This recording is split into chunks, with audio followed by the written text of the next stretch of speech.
Right friends, welcome back to News Analysis and Features for 47th week. This is from 16th to 22nd and we are going to deliberate on the issue, the difference between FPI and FDI. What do you understand? This is in view of several changes made by the government in FDI on November 10th. In view of several changes made by government, it is thought prudent to differentiate between FPI and FDI. What are the advantages of FDI and what are the disadvantages? These things we are going to deliberate in this news analysis for this week. So, there are two categories of foreign investment. All of you are well aware. One is FPI, the second one is FDI. What is FPI? FPI is foreign portfolio investment.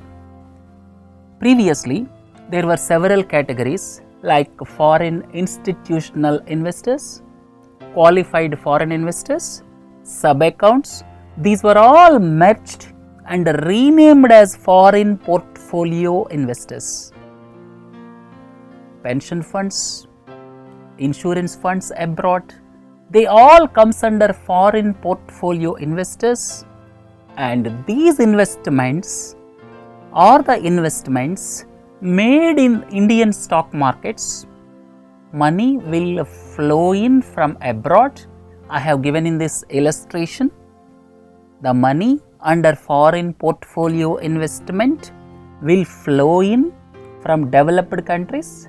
Developed countries means maybe France, Germany, maybe United States of America, Canada. These are all developed countries. Money will flow from developed countries to developing countries. India is one example of developing country, and money flows from advanced economies for investment in stock markets in developing countries. What is the reason? Because the interest rates and stock market gains in advanced economies is very much less. The interest rates in markets like America, Eurozone are abysmally low, and they will come to India like markets so as to get more profits or so as to get more returns. Subject to the limits, foreign portfolio investors will invest in Indian stock market as and when they wish, subject to the limits imposed by Government of India, and they will take away as and when they want. Foreign portfolio investors will invest in Indian stock market as and when they wish. When they feel that they will get more returns, they will invest. And when the interest rates in advanced countries are increased, they will immediately take that money. Now there is a talk of Federal Reserve increasing the interest rates. Federal Reserve has not increased interest rates from around 2006. Now there is a talk of American Central Bank, Federal Reserve increasing interest rates. So, when the interest rates in advanced countries are increased, then they will pull out that money from the stock markets of developing countries. That means the foreign portfolio investment is the investment made in the stock markets of developing countries by developed countries, and the sole motive is earning return on investment or more profit in the short term. So, the features of these foreign portfolio investment is, I have given in this slide, please go through them. It is a volatile or highly unstable investment, because of which the developing countries will be affected badly.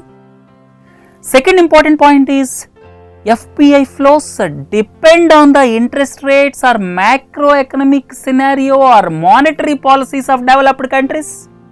If developed countries increase interest rates, if the expectation of return on investment is high in developed countries, they will immediately pull it out. When the interest rates are decreased in developed countries, they will invest in developing countries. So, it is highly volatile investment. FPI flows are from advanced countries to emerging economies, I have already told you, and because of this volatile flows, it may lead to asset bubbles in developing countries.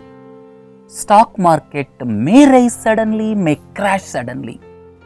the prices of assets like real estate may increase suddenly, may crash suddenly, depending on the money pumped in by FPIs and money withdrawn by FPIs. So, it will lead to crashes or artificial bubbles in developing countries. Next one is temporarily it may improve balance of payments position. Balance of payments position pertaining to foreign exchange.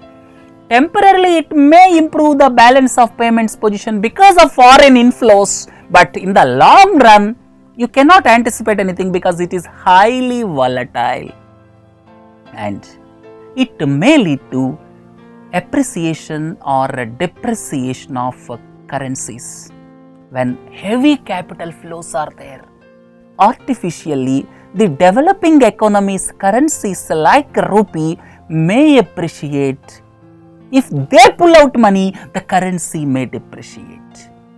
So, these foreign portfolio investments are useful only up to some extent, and in the long run, if you see, foreign portfolio investments are creating several problems to developing countries, that is in the way of creating asset bubbles, creating crashes, creating uncertainties. These are the disadvantages, but advantages is lot of foreign investments will flow into developing countries so as to improve their balance of payments position. That means their currency is saved because of these flows sometimes, but overall foreign portfolio investment will not create any assets, will not create any employment, will not lead to transfer of technology. Only it may lead to improving the balance of payments position, and several times these developing economies are affected because of FPI. Look at FDI. All of you are familiar with companies like Coca-Cola, Pepsi, Nestle, Maggi brand, all of you are familiar with. Look at the Ford cars, Toyota, Hyundai, and these are all multinationals. They have their bases in various countries. If you look at Coca-Cola and Pepsi, these are multinational companies based in United States of America. If you look at Nestle, this is the multinational company based in Switzerland. Ford is based in United States of America. Toyota, Japan based. Hyundai, South Korea based.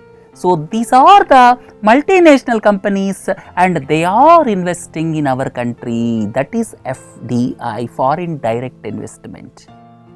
Previous one what we have dealt is foreign portfolio investment, and because of foreign portfolio investment not much use is there for the country except improving the balance of payments position. But look at the advantages of foreign direct investment.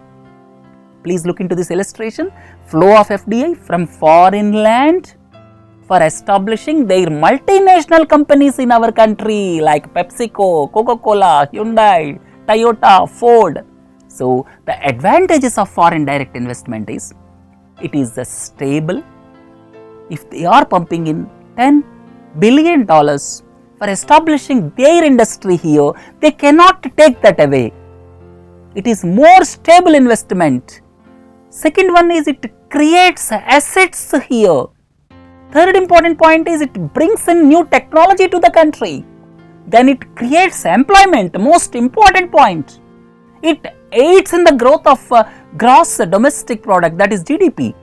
Then key for the growth of emerging economies. Emerging economies like India may be starved of technology in some sectors. Then it leads to general well-being of the developing countries, and in the present day economic environment it is felt that FDI is a must for development of the nations.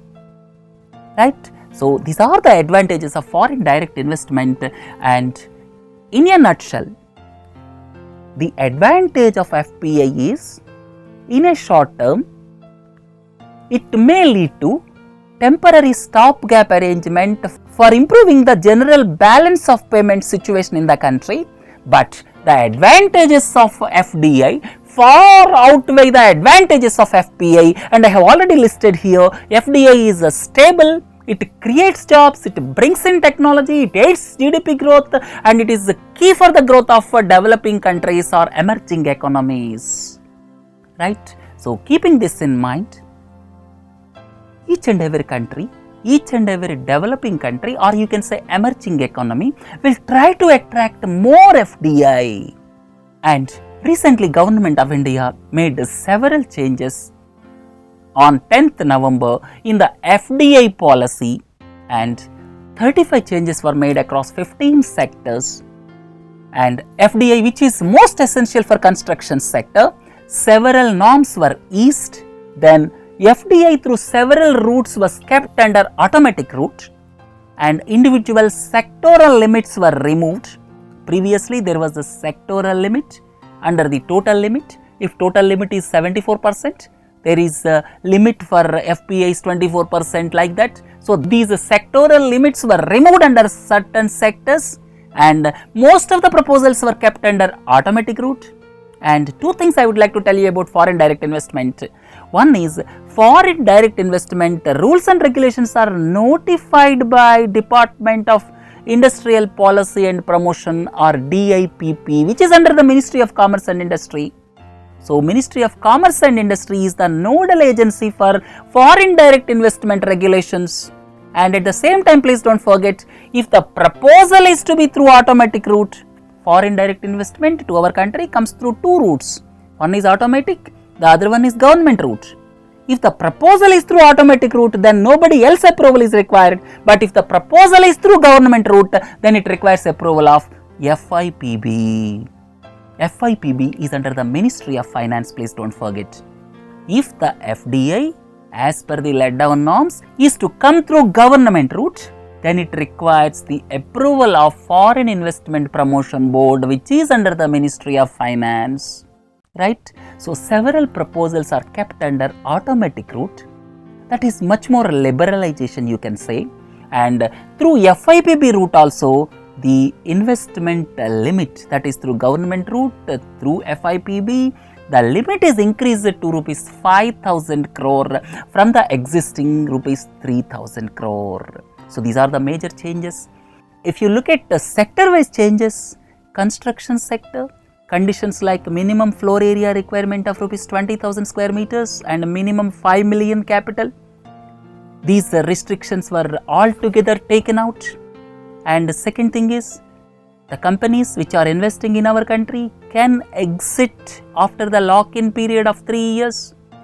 If you look at defense sector, up to 49% they are kept in automatic route, but beyond 49% they will be considered by FIPB. Plantation, previously only tea plantation was allowed up to 100%, but now coffee, rubber, cardamom, olive tree, these plantations were allowed 100% FDI. Then if you look at banking, sectoral limits are removed up to 74%. There is no sectoral limit, that is called fungibility, full fungibility. That means sectoral limit is removed. If you look at broadcasting in FM channels and news channels, 49% through government route, and in non-news channels 100% is allowed through automatic route. That means entertainment channels can enter India freely. Then non-repatriable investments by NRIs. If NRIs are investing in our country, they have no intention to take them back, they are called non-repatriable investments. That means when they are investing in our country, they will not take that money back to the country where they are staying at present. Those investments are treated as domestic investments. Other changes, alternate investment funds, then investment infrastructure trusts, real estate investment trusts by foreign investors, including NRIs. They no longer require FIPB approval. They are kept under automatic route. You may ask, what is alternate investment funds? Equity, those funds. Then investment infrastructure trusts, that means the funding into the infrastructure sector, funding into real estate sector. Now they will be under automatic route. Then limited liability partnerships. This limited liability partnerships is one type of business firms, and 100% is allowed under automatic route. Then regional air transport service, this is kept under automatic route up to 49%. Then manufacturers have been allowed to sell their products through wholesale or retail, including e-commerce, without government approval. So these are the major changes made, and let us look at what the previous experience says in our country. For several years we are attracting foreign direct investment, and what is our experience? First and the foremost is, it is the return on investment. That means when they are investing, they look at returns. Second one is a transparent regulation. Return on investment or transparent regulation or less controls, these are the reasons when the foreign firms decide to invest in our country. And example is telecom, financial services, which attracted more investment. The second point is, Government of India relaxed certain norms for construction, asset construction companies, aviation, general insurance, keeping in mind the bare requirement of money at present. These sectors are under profit pressures.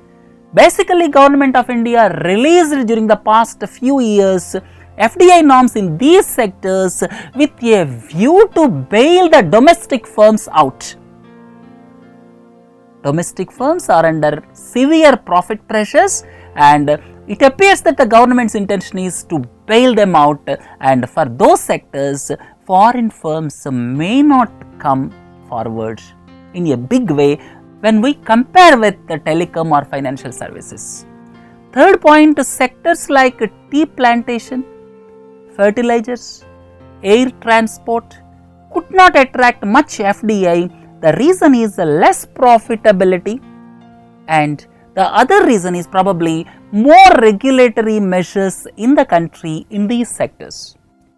The next point is, foreign entities are sometimes frightened with recent cases like Maggie controversy, then Nokia tax case, then Vodafone tax case, and the present government, of course, is trying to remove these misgivings when it comes to tax related cases.